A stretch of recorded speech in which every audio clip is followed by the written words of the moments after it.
അങ്ങനെ നമ്മൾ ഏവരും കാത്തിരുന്ന ബ്രഹ്മാണ്ഡ ചിത്രം സലാർ ഇന്ന് റിലീസായിരിക്കുകയാണ്. പ്രശാന്ത് നീലിന് അബദ്ധം സംഭവിച്ചോ എന്നുള്ളത് മാത്രമാണ് നമ്മൾ പരിശോധിക്കേണ്ടത്. അബദ്ധമൊന്നും സംഭവിക്കാൻ വഴിയില്ല. ആൾ അറിഞ്ഞുകൊണ്ടൊരു അബദ്ധം ചെയ്തിട്ടുണ്ട്. KGFന്റെ പക്ക കോപ്പിയാണിത്. കാരണം ഈ സിനിമയിലെ 80% സീനുകളും KGFിലെ തന്നെയാണ്. ഈ മൂവി കാണുമ്പോൾ നമുക്ക് ഫീൽ ചെയ്യുന്നതും KGF തന്നെയാണ്.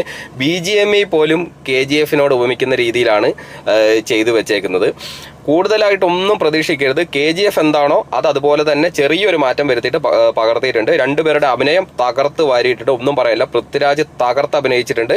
പ്രഭാസിനൊപ്പം തന്നെ പൃഥ്വിരാജിനും നല്ലൊരു സീൻ ഇവിടെ കിട്ടിയിട്ടുണ്ട്. പടം KGFന്റെ കോപ്പിയാണെന്നുള്ളത് ഒഴിച്ചു കഴിഞ്ഞാൽ വേറെ കുഴപ്പമൊന്നുമില്ല.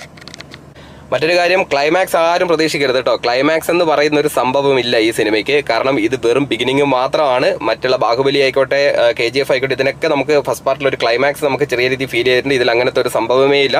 വെറും ബിഗിനിങ്